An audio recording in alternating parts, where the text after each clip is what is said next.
Yon. Magandang hapon. Welcome back for another video. So may upgrade tayo. 2023 na 4x4. 4x2 pala. Na LTD variant. Brand new brand new. So kawa 1 year lang daw na ito. So konting walk around tayo. Siyempre since 2023 na to, stock na yung hood lift assist niya. So ganito yung binibenta natin. Pati pag-install diba? 100% pareho kasi isa lang ang supplier natin yan. And also stock pa rin ang wheel nito. Stock lang. So ang gagawin natin dito, although sinisimulan na ni Anthony, mag-upgrade tayo ng GR Sports fog lamp. Yan. So sa mga hindi nakakaalam, bihira tayo mag-upgrade nito. Most of the time, mga may nag-order sa atin, pinadadala natin sa Cebu, Davao. So ngayon, magkakabit tayo ngayon. So ano ba ang fog lamp cover ng GRS? Ang fog lamp cover ng GRS, although ang bumper nito is exactly the same, maliban dito sa part na to.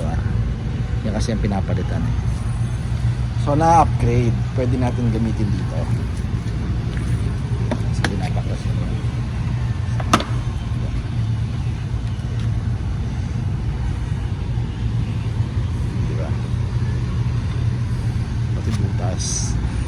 Ayan, kabila, tingnan natin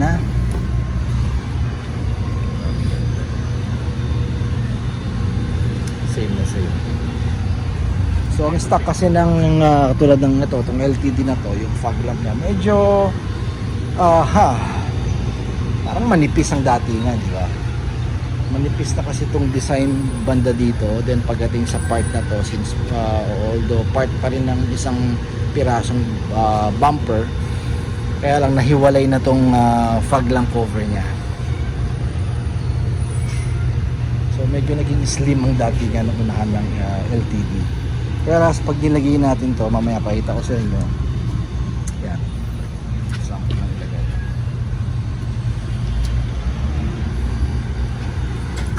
Pag nilagay natin to, medyo magiging bulky siya.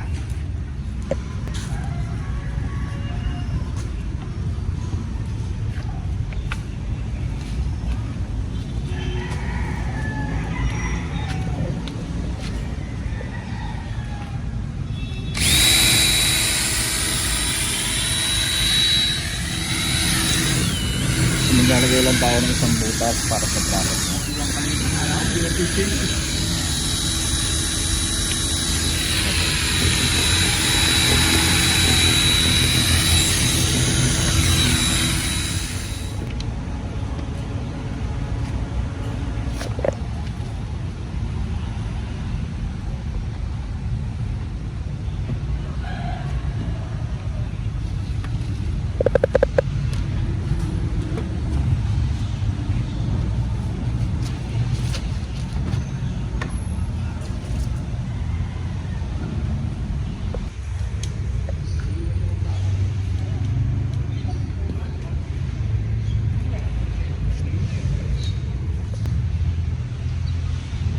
Yan, finished product tayo Yan ang final video. So nakabit na natin. Siyempre first impression sa akin talaga naging bulky yung sasakyan. From this point up to this point. Then silipin mo pa sa bandang dito. Yan, para may extended na bumper. So yung previous or yung stock ng LTD, medyo paloob pa yon. So parang may malaki kang butas dito, di ba? Kasi maliit lang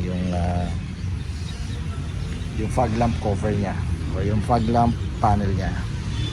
Unlike this one, well, kagandahan sa kanya, pang GR Sports, pasok pa din sa LTD bumper. So mayroon konti tayong modification katulad ng pinakita ko sa inyo kanina para sa bracket nito. Then yung bracket naman dito same as dun sa stock.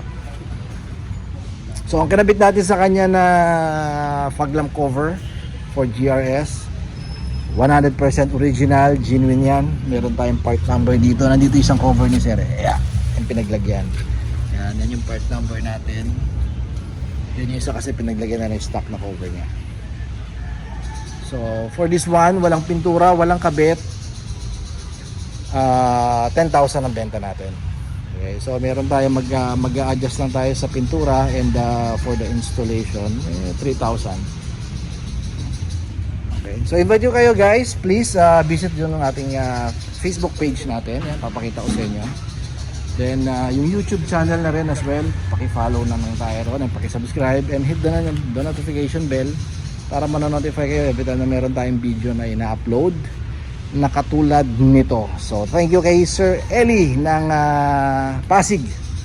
Medyo na traffic na sa lugar na to, medyo ginabigyan din tayo ng konti. So guys, ngayon meron tayo stock nito just message lang, then yung number natin nasa upper right ng yung mga screen, 0917-888-1133. Text message, and syempre call, nag-accept tayo. Okay, so keep safe everyone, and bye bye.